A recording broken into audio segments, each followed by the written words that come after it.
अंदर अब धीरे धीरे कोरोना की स्थिति बेहतर होती जा रही है। उसी को देखते हुए पिछले हफ्ते से हम लोगों ने अनलॉक करने की प्रक्रिया शुरू की थी। ये ज़रूरी है कि अगर कोरोना की स्थिति बेहतर हो रही है तो अर्थव्यवस्था को वापस पटरी पे लाना भी बहुत ज़रूरी है।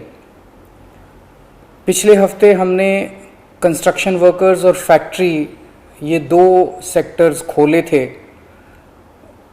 पिछले एक हफ्ते से कंस्ट्रक्शन एक्टिविटीज़ और फैक्ट्री दोनों खुले हुए हैं, लेकिन कोरोना की स्थिति अभी कंट्रोल में है। पिछले 24 घंटे में लगभग 400 के करीब केस आए हैं, 500 से भी कम हो गए अब केसेस। 400 के करीब केसेस आए हैं और 0.5% के करीब पॉजिटिविटी बची है, संक्रमण दर बची है। तो स्थिति काफ़ी कंट्रोल में है और भगवान करे ऐसे ही कंट्रोल में रहे। तो ये वाला जो लॉकडाउन पिछले हफ्ते ऐलान किया था वो सोमवार को सुबह 5 बजे तक है। उसके आगे भी लॉकडाउन जारी रहेगा, लेकिन काफ़ी सारी और एक्टिविटीज़ में रियायत दी जा रही है, उनको खोला जा रहा है। एक तो जितने बाज़ार हैं, मॉल्स हैं, उनको खोला जा रहा है ऑड इवन के बेसिस पे कि आधी दुकानें एक दिन खुलेंगी, आधी दुकानें दूसरे दिन खुलेंगी, आधी दुकानें एक दिन, आधी दुकानें दूसरे दिन। 10 बजे से सुबह 10 बजे से शाम को 8 बजे तक दुकान नंबर के हिसाब से, ऑड इवन के हिसाब से दुकानें खोली जाएंगी। दूसरा, जितने दिल्ली में सरकारी दफ्तर हैं उन सरकारी दफ्तरों में ग्रुप ए ऑफिसर्स जो हैं वो 100% काम करेंगे और ग्रुप बाकी उसके नीचे वाले जो हैं वो 50% काम करेंगे। लेकिन जो एसेंशियल सर्विसेज में काम करने वाले कर्मचारी हैं वो 100% काम करेंगे और हर एचओडी डिसाइड करेगा कि किसको एसेंशियल सर्विस कहना है और किसको 50% करना है और किसको 100% करना है। जितने प्राइवेट ऑफिसेज हैं उन सभी प्राइवेट ऑफिसेज में 50% मैन पावर के साथ वो खोले जा सकते हैं और लेकिन कोशिश करेंगे कि ज़्यादा से ज़्यादा लोग वर्क फ्रॉम होम करें और अपने प्राइवेट ऑफिसेज कोशिश करें अपने टाइम को स्टैगर करने की कि ताकि सब लोग एक साथ सड़क पे ना आए।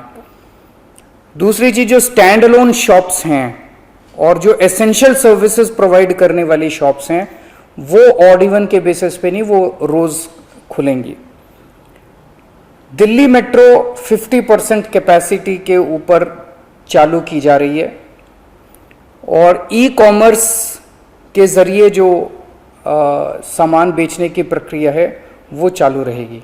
तो मोटे मोटे तौर पे ये चीज़ों की रियायत दी जा रही है और मैं उम्मीद करता हूँ इसके बाद देखेंगे कि आने वाले हफ्ते के अंदर भी कोरोना की स्थिति अगर काबू में रही तो और कई सारी एक्टिविटीज़ को फिर उसके अगले हफ्ते खोलेंगे। थर्ड वेव कहा जा रहा है, एक्सपर्ट्स कह रहे हैं कि थर्ड वेव आएगी, कब आएगी, कितनी भयावह होगी, इसके बारे में किसी को कोई जानकारी नहीं है।